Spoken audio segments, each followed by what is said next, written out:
हर हर महादेव।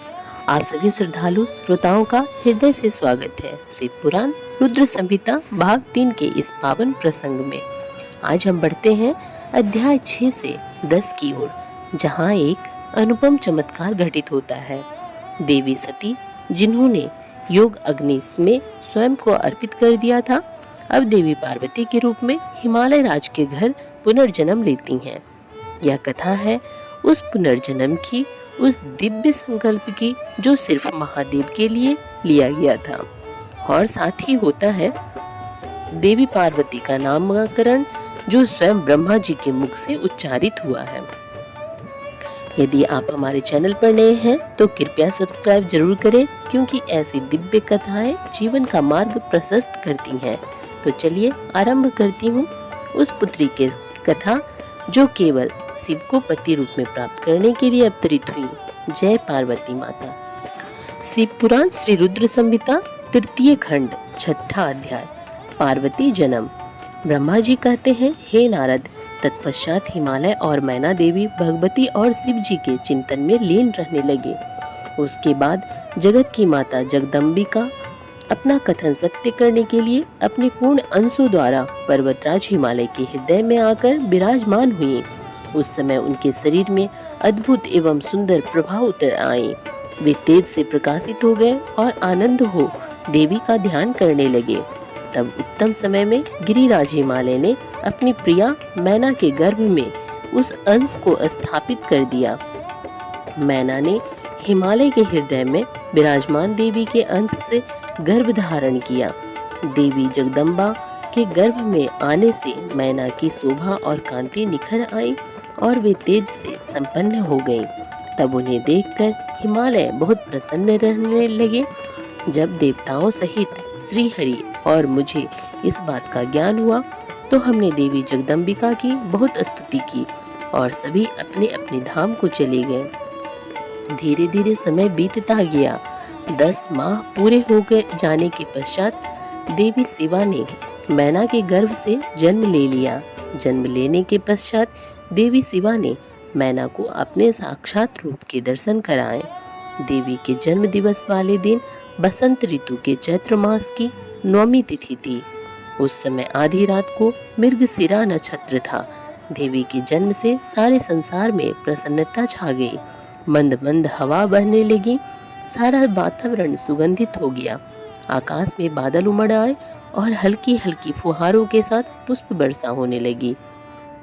तब माँ जगदम्बा के दर्शन हेतु विष्णु जी और मेरे सहित सभी देवी देवता गिरिराज हिमालय के घर पहुँचे।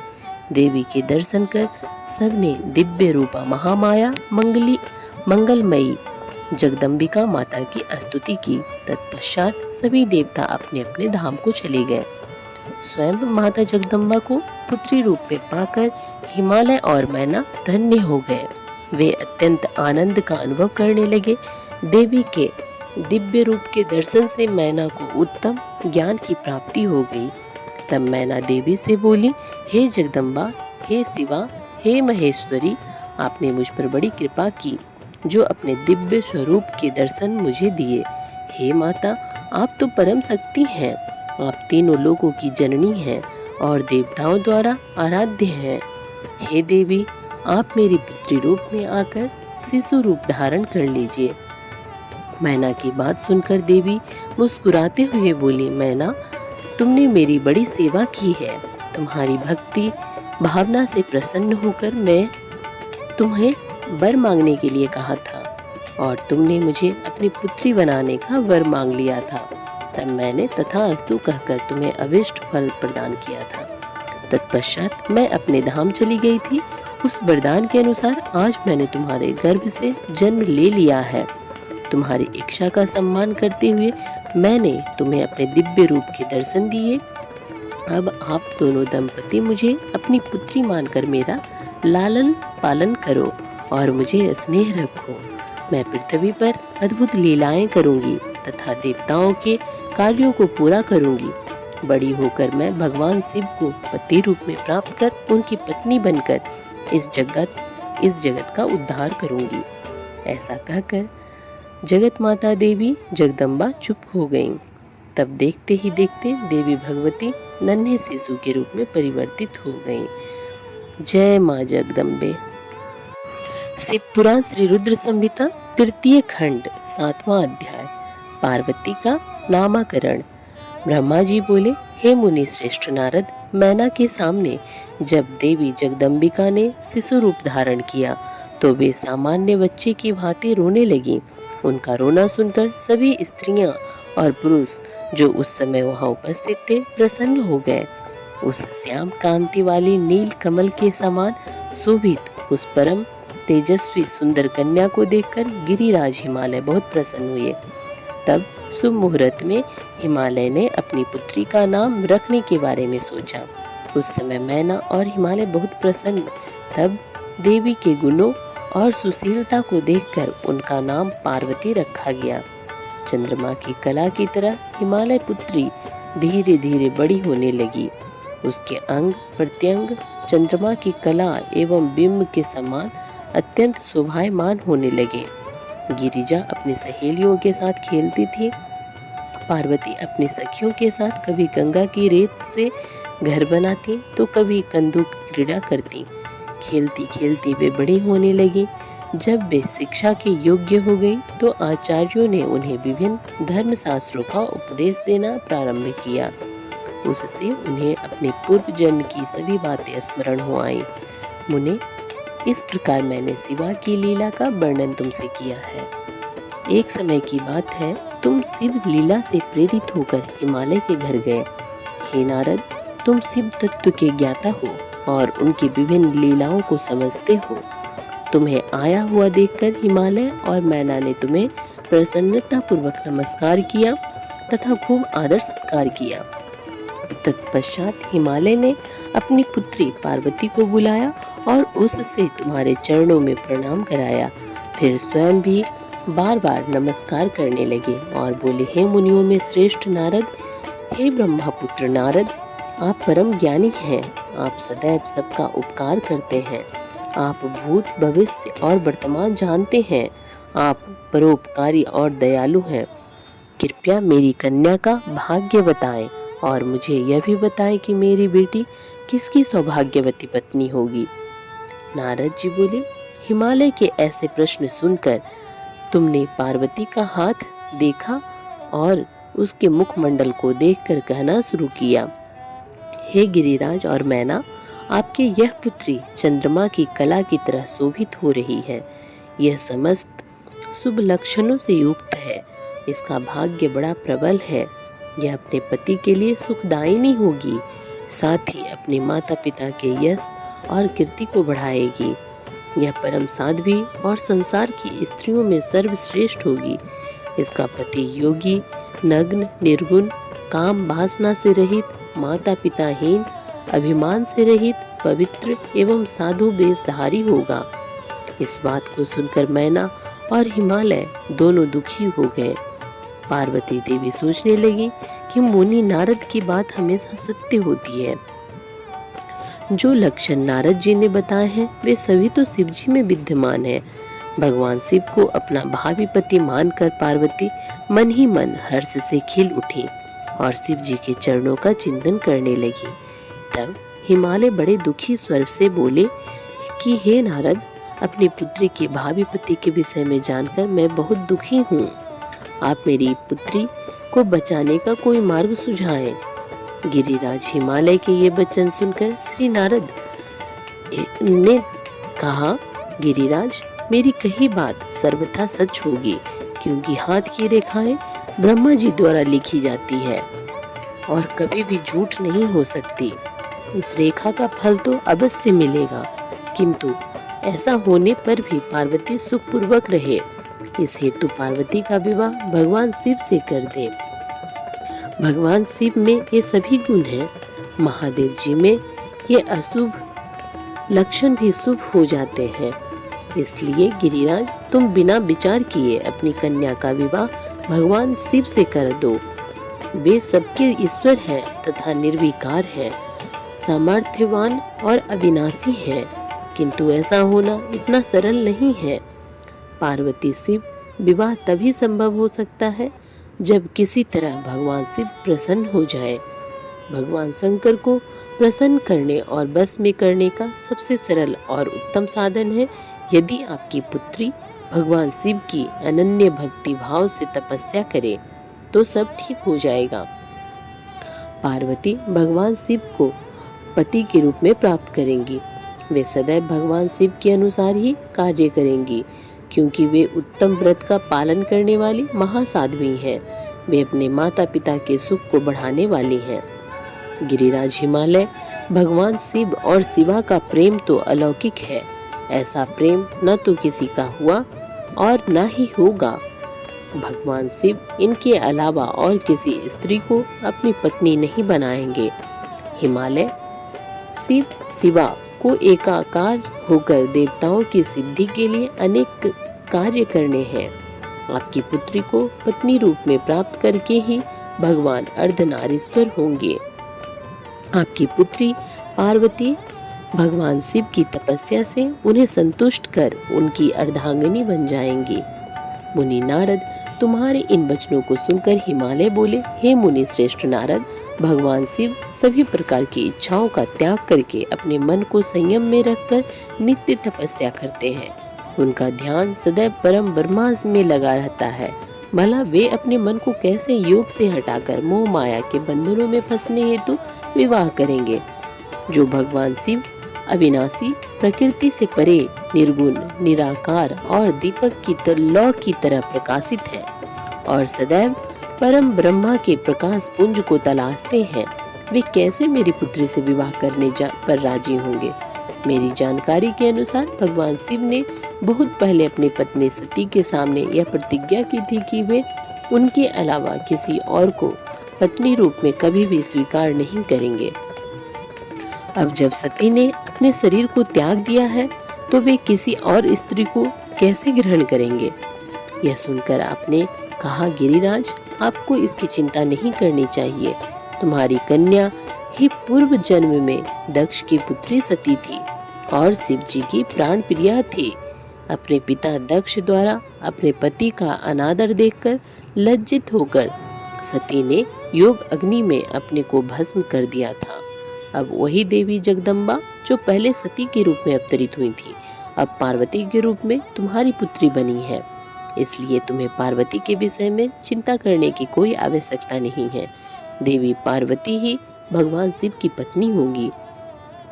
तुम्हारी बातें सुनकर गिरिराज हिमालय और पत्नी मैना व उनके पुत्रों को बहुत संतोष हुआ और उनके सभी संदेह और शंकाएं पूर्णतः दूर हो गए। पास ही बैठी पार्वती ने भी अपने पूर्व जन्म की कथा के विषय में सुना। भगवान शिव को अपना पति जानकर देवी पार्वती लज्जा से सिर झुकाकर बैठ गईं। मैना और हिमालय ने उनके सिर पर हाथ फेरकर उन्हें अनेक आशीर्वाद दिए। तत्पश्चात पार्वती को तपस्या के विषय में बताकर नारद आप वहां से अंतर्ध्यान हो गए। आपके जाने के बाद मैना और हिमालय बहुत प्रसन्न हुए। शिव पुराण श्री रुद्र संहिता तृतीय खंड 8वां अध्याय मैना और हिमालय की बातचीत। ब्रह्मा जी बोले, हे नारद, तुम्हारे स्वर्गलोक जाने के पश्चात कुछ समय तक सब कुछ ऐसे ही चलता रहा। एक दिन मैना अपने पति हिमालय के पास गई और उन्हें प्रणाम कर उनसे कहने लगी, हे प्राणनाथ, उस दिन जब देवर्षि नारद हमारे यहाँ पधारे थे और पार्वती का हाथ देखकर उसके विषय में अनेक बातें बता गए थे, तब मैंने उनकी बातों पर ध्यान दिया था। अब पार्वती बड़ी हो रही है। मेरी आपसे विनम्र प्रार्थना है कि आप उसके विवाह के लिए सुयोग्य व सुंदर वर की खोज शुरू कर दें, जिसके साथ हमारी पुत्री पार्वती सुख से अपना जीवन व्यतीत कर सके। वह शुभ लक्षणों वाला तथा कुलीन होना चाहिए, क्योंकि मुझे अपनी पुत्री अपने प्राणों से भी अधिक प्यारी है। मैं सिर्फ पुत्री का सुख चाहती हूँ। यह कहकर मैना की आंखों में आंसू आ गए और वे अपने पति के चरणों में गिर पड़ी। तत्पश्चात हिमालय ने पत्नी मैना को प्रेम पूर्वक उठाया और उन्हें समझाने लगे। वे बोले, हे देवी, तुम व्यर्थ की चिंता त्याग दो। मुनि नारद की बात कभी झूठ नहीं हो सकती। यदि तुम पार्वती को सुखी देखना चाहती हो तो उसे भगवान शिव की तपस्या के लिए प्रेरित करो। यदि शिव जी प्रसन्न हो गए तो वे स्वयं ही पार्वती का पानी ग्रहण कर लेंगे। तब सब कुछ शुभ ही होगा, सभी अनिष्ट और अशुभ लक्षणों का नाश होगा। भगवान शंकर सदा मंगलकारी हैं, इसलिए तुम पार्वती को शिव जी की कृपा दृष्टि प्राप्त करने के लिए तपस्या करने की शिक्षा दो। हिमालय की बात सुनकर मैना प्रसन्नता पूर्वक अपनी पुत्री पार्वती को तपस्या के लिए कहने उनके पास चली गईं। शिव पुराण श्री रुद्र संहिता तृतीय खंड 9वां अध्याय पार्वती का स्वप्न। ब्रह्मा जी बोले, हे मुनि श्रेष्ठ नारद, जब मैना पार्वती के पास पहुंची तो उन्हें देखकर सोचने लगी कि मेरी पुत्री तो कोमल और नाजुक है। वह सदैव राशि ठाट बाट में रही है। दुख और कष्टों को सहना तो दूर की बात है, इनके बारे में भी वह सर्वथा अनजान है। पार्वती को उन्होंने बड़े ही लाड और प्यार से पाला है, तब कैसे मैं अपनी प्रिय पुत्री को कठोर तपस्या करने के लिए प्रेरित कर सकती हूँ। यही सब सोचकर मैना अपनी पुत्री से तपस्या के लिए कुछ नहीं बोल सकी। तब अपनी माता के चिंतित चेहरों को देखकर साक्षात जगदम्बा का अवतार धारण करने वाली देवी पार्वती यह जान गई कि उनकी माताजी क्या कहना चाहती हैं। तब सब कुछ जानने वाली देवी भगवती का साक्षात स्वरूप पार्वती बोली, हे माता, आप यहाँ कब आए? आप बैठिए। माता, पिछली रात्रि के ब्रह्म मुहूर्त में मैंने एक स्वप्न देखा है, उसके विषय में मैं आपको बताती हूँ। मेरे सपने में एक दयालु और तपस्वी ब्राह्मण आए। जब मैंने उन्हें हाथ जोड़कर नमस्कार किया तो वे मुस्कुराते हुए बोले कि तुम अवश्य ही भगवान शिव शंकर की प्राण बल्लभा बनोगी। इसलिए उन्हें प्रसन्न करने के लिए उनकी प्रेम पूर्वक तपस्या करो। यह सुनकर मैना ने अपनी पुत्री के सिर पर प्रेम से हाथ फेरा और अपने पति हिमालय को वहां बुलाया। हिमालय के आने पर मैना ने पार्वती के सपने के बारे में उनको बताया। तब उनके मुख से पुत्री के सपने के विषय में जानकर हिमालय बहुत प्रसन्न हुए। तब वे अपनी पत्नी से बोले, प्रिय मैना, मैंने भी पिछली रात को एक सपना देखा था। मैंने अपने सपने में एक बड़े उत्तम तपस्वी को देखा। वे नारद मुनि द्वारा बताए गए सभी लक्षणों से युक्त थे। वे उत्तम तपस्वी मेरे नगर में तपस्या करने के लिए आए थे। उन्हें देखकर मुझे बहुत खुशी हुई। मैं अपनी पुत्री पार्वती के साथ लेकर उनके दर्शनों के लिए उनके पास जाऊंगा। तब मुझे ज्ञात हुआ कि वे नारद जी के बताए हुए वर भगवान शिव ही हैं। तब मैंने पार्वती को उनकी सेवा करने का उपदेश दिया, परंतु उन्होंने मेरी बात नहीं मानी। तभी वहां सांख्य और वेदांत पर विवाद छिड़ गया। तत्पश्चात उनकी आज्ञा पाकर पार्वती वहीं रहकर भक्ति पूर्वक उनकी सेवा करने लगी। हे प्रिय, यही मेरा सपना था, जिसे देखकर मुझे अत्यंत प्रसन्नता हुई। मैं सोचता हूँ कि हमें कुछ समय तक इस सपने के सच होने की प्रतीक्षा करनी चाहिए। ऐसा कहकर हिमालय और मैना उस उत्तम सपने के सच होने का प्रतीक्षा करने लगे। शिव पुराण श्री रुद्र संहिता तृतीय खंड 10वां अध्याय भौम जन्म। ब्रह्मा जी बोले, नारद, भगवान शिव का यश परम पावन, मंगलकारी, भक्तिवर्धक और उत्तम है। दक्ष यज्ञ से वे अपने निवास कैलाश पर्वत पर वापस आ गए थे। वहां आकर भगवान शिव अपनी पत्नी सती के वियोग से बहुत दुखी थे। उनका मन देवी सती का स्मरण कर रहा था और वे उन्हें याद करके व्याकुल हो रहे थे। तब उन्होंने अपने सभी गणों को वहां पर बुलाया और उनसे देवी सती के गुणों और उनकी कुछ सुशीलता का वर्णन करने लगे। फिर गृहस्थ धर्म को त्याग कर वे कुछ समय तक सभी लोकों में सती को खोजते हुए घूमते रहे। इसके बाद वापस कैलाश पर्वत पर आ गए, क्योंकि उन्हें कहीं भी सती का दर्शन नहीं हो सका था। तब अपने मन को एकाग्र करके वे समाधि में बैठ गए। भगवान शिव इसी प्रकार बहुत लंबे समय तक समाधि लगाकर बैठे रहे। असंख्य वर्ष बीत गए। समाधि के परिश्रम के कारण उनके मस्तक से पसीने की बूंद पृथ्वी पर गिरी और वह बूंद एक शिशु में परिवर्तित हो गया। उस बालक का रंग लाल था, उसकी 4 भुजाएं थी, उसका रूप मनोहर था। वह बालक दिव्य तेज से संपन्न अनोखी शोभा पा रहा था। वह प्रकट होते ही रोने लगा। उसे देखकर संसारी मनुष्यों की भांति शिवजी उसके पालन पोषण का विचार करके व्याकुल हो गए। उसी समय डरी हुई एक सुंदर स्त्री वहां आई। उसने उस बालक को अपनी गोद में उठा लिया और उसका मुख चूमने लगी। तब उन्होंने उसे दूध पिलाकर उस बालक के रोने को शांत किया। फिर वह उसे खिलाने लगी। वह स्त्री और कोई नहीं, स्वयं पृथ्वी माता थी। संसार की सृष्टि करने वाली, सब कुछ जानने वालों महादेव जी यह देखकर हंसने लगे। वह पृथ्वी को पहचान चुके थे। वे पृथ्वी से बोले, हे धारिणी, तुम इस पुत्र का प्रेम पूर्वक पालन करो। यह शिशु मेरे पसीने की बूंद से प्रकट हुआ है। हे वसुधा, यद्यपि यह बालक मेरे पसीने से उत्पन्न हुआ है, परंतु इस जगत में यह तुम्हारे ही पुत्र के रूप में जाना जाएगा।